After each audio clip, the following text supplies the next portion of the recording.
Hi friends, welcome to the channel profitmaster.in. నేను RP. ఈ వీడియోలో 18th డిసెంబర్ మండేకి నిఫ్టీ బ్యాంక్ నిఫ్టీ లెవెల్స్, దాంతోపాటుగా కొన్ని స్టాక్స్ కి టెక్నికల్ గా లెవెల్స్ చూద్దాం. లాస్ట్ ట్రేడింగ్ డే రోజు ఫ్రైడే జరిగిన ట్రేడింగ్ లో decent rally. Nifty almost 70 points positive గా క్లోజ్ అయింది. నిఫ్టీ 50 స్టాక్స్ లో 39 స్టాక్స్ పాజిటివ్ ఉంటే 11 స్టాక్స్ నెగటివ్ గా ఉన్నాయి. మార్కెట్ బ్రెడ్త్ పాజిటివ్ గా ఉంది. సో బాగా పెరిగిన స్టాక్స్ మెయిన్ గా మనకి ఐటీ స్టాక్స్ లో ర్యాలీ కంటిన్యూ అవుతుంది. సో ఇన్ఫోసిస్, టీసీఎస్, ఎస్సీఎల్ టెక్నాలజీ ఇవన్నీ కూడా పాజిటివ్ గా క్లోజ్ అయినాయి. రిలయన్స్, దాంతోపాటు ఎస్బీఐ, ఎల్ఎన్టీ, హెచ్డిఎఫ్సి బ్యాంక్, ఏషియన్ పెయింట్స్, టాటా స్టీల్ ఇవన్నీ కూడా నిఫ్టీకి పాజిటివ్ కాంట్రిబ్యూట్ చేస్తే, నెగిటివ్ గా కాంట్రిబ్యూట్ చేసిన స్టాక్స్ లో మెయిన్ గా భారతీ ఎయిర్టెల్, దాని తర్వాత ఐటీసీ, నెస్లే, హెచ్డిఎఫ్సి లైఫ్, మారుతి, ఎస్బీఐ లైఫ్, బజాజ్ ఆటో, కోటక్ బ్యాంక్, బ్రిటానియా ఇవన్నీ కూడా నెగటివ్ కాంట్రిబ్యూట్ చేశాయి. బ్యాంక్ నిఫ్టీ కూడా డీసెంట్ ర్యాలీ చూసాం. బ్యాంక్ నిఫ్టీలో కూడా మనకి మోర్ దెన్ 300 పాయింట్స్ పాజిటివ్ గా క్లోజ్ అయింది. లోయర్ లెవెల్ నుంచి మంచి రికవరీ వచ్చింది బ్యాంక్ నిఫ్టీలో. సో దీంట్లో మనకి 9 స్టాక్స్ పాజిటివ్ ఉంటే 3 స్టాక్స్ నెగటివ్ గా క్లోజ్ అయ్యాయి. పాజిటివ్ గా క్లోజ్ అయిన స్టాక్స్ లో మెయిన్ గా చూస్తే మనకి ఎస్బీఐ, ఒక బ్యాంక్ నిఫ్టీకి డీసెంట్ ర్యాలీ వచ్చింది ఓన్లీ ఎస్బీఐ నుంచి అని చెప్పొచ్చు. ఎందుకంటే 143 పాయింట్స్ కాంట్రిబ్యూషన్ ఓన్లీ ఎస్బీఐ ద్వారానే వచ్చింది. దాని తర్వాత HDFC Bank, ICICI Bank, Indus Bank, తర్వాత Federal Bank, Bank of Baroda, Bandhan Bank, IDFC First Bank, తర్వాత పిఎన్బి ఇవన్నీ కూడా పాజిటివ్ కాంట్రిబ్యూట్ చేస్తే, నెగిటివ్ కాంట్రిబ్యూటర్స్ లో తక్కువ కాంట్రిబ్యూట్ చేసే నెగిటివ్ పాయింట్స్ అది Kotak, AU Bank, Axis Bank. ఎందుకంటే పెద్దగా మరీ హెవీ డౌన్ ఫాల్ కాలేదు. సో చాలా తక్కువ పాయింట్స్ ని కాంట్రిబ్యూట్ చేసిన స్టాక్స్ ఇవి. సో ఓవరాల్ గా బ్యాంక్ నిఫ్టీ కూడా పాజిటివ్ గా క్లోజ్ అయింది.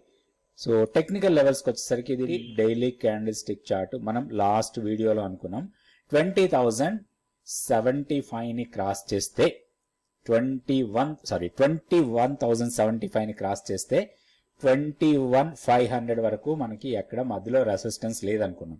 సో లాస్ట్ ట్రేడింగ్ డే రోజు దానికన్నా పైన ఓపెన్ అయింది, అక్కడి నుంచి కంటిన్యూ అవుతుంది. సో ఇది ఫర్దర్ గా 21,494 highest, I think 92 highest, almost 21,500 మన లెవెల్ ని టెస్ట్ చేసింది.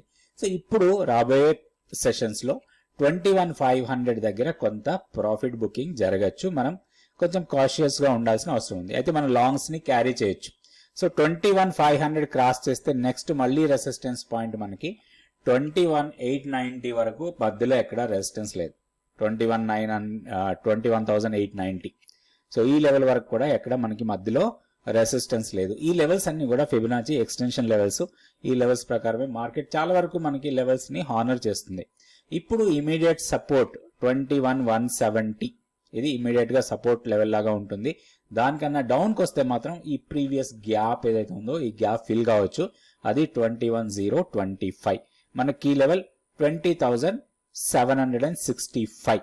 సో ఈ లెవెల్ కన్నా పైన ఉన్నంత వరకు కూడా మనం బై అండ్ డిప్స్ మోడ్ లో ఉండొచ్చు. ఏదైనా ఇంట్రాడే పుల్ బ్యాక్స్ లాంటి ఆర్ పొజిషనల్ గా 1 or 2 days ఏదైనా పుల్ బ్యాక్ వస్తే అది మనకి మంచి బయింగ్ ఆపర్చునిటీ. నెక్స్ట్ లాస్ట్ చూద్దాం. సో ఇది bank Nifty daily candle stick chart. నిన్న లాస్ట్ ట్రేడింగ్ డే అంటే ఫ్రైడే జరిగిన ట్రేడింగ్ లో ఒక పుల్ బ్యాక్ ఇచ్చింది, ఇది డౌన్. సో ఇది మనకి మంచి బయింగ్ ఆపర్చునిటీ. ఎప్పుడైతే ఇలాంటి పుల్ బ్యాక్స్ వస్తాయో ఇంట్రాడేలో అది మనకి బయింగ్ ఆపర్చునిటీ లాగా తీసుకోవచ్చు. నిన్న వీడియోలో అనుకున్నాం మనం 47,850.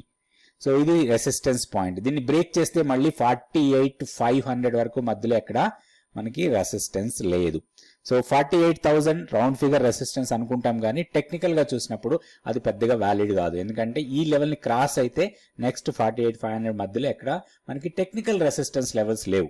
సో పుల్ బ్యాక్ లో బై చేసుకోవచ్చు. అయితే ఇక్కడ 48,500 దగ్గర మాత్రం కొంత ప్రాఫిట్ బుకింగ్ జరిగే అవకాశం ఉంది. ఇక్కడ ఈ లెవెల్ దగ్గర మనం కొంచెం కాషియస్ గా ఉండాలి. ఈ లెవెల్ దగ్గర లాంగ్స్ ఎంట్రీ కాకూడదు. ఎప్పుడైతే పుల్ బ్యాక్ వస్తుందో అది మనకి ఆపర్చునిటీ. ఇప్పుడు మనకి టెక్నికల్ గా సపోర్ట్ లెవెల్ 47,850, దాని తర్వాత 47,500. ఇవి రెండు మనకి స్ట్రాంగ్ సపోర్ట్ లెవెల్స్ లాగా ఉంటాయి రాబోయే రోజుల్లో. డౌన్ సైడ్ మన కీ లెవెల్ వచ్చి 46,860.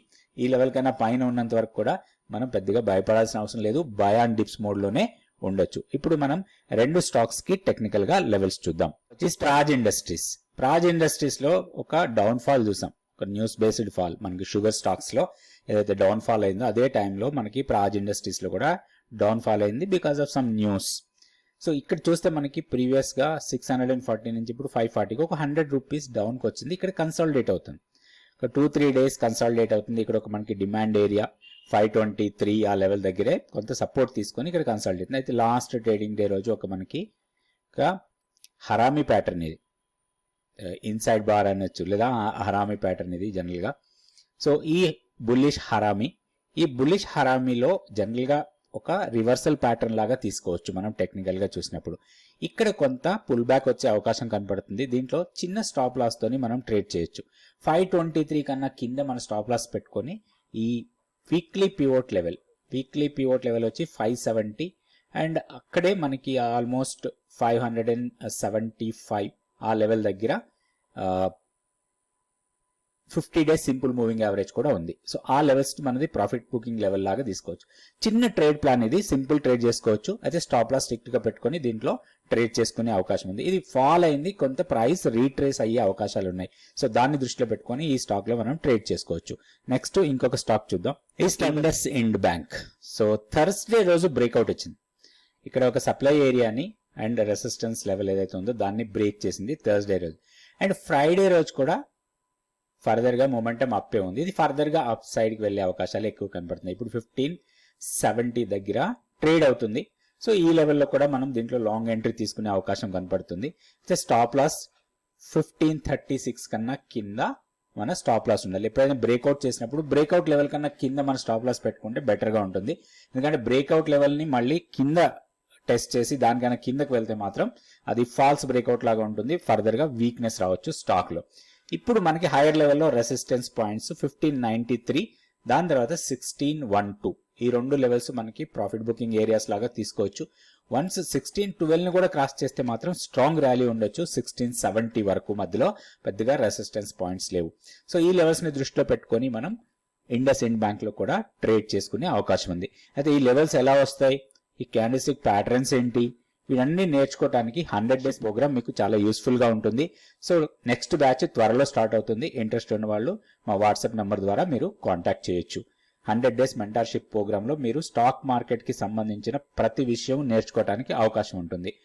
రియల్ గా ఇంట్రెస్ట్ ఉండి మీరు నేర్చుకోవాలనుకుంటే మాత్రం తప్పకుండా కాంటాక్ట్ చేయండి. థ్యాంక్ యూ అండి. Thank you so much for watching this video.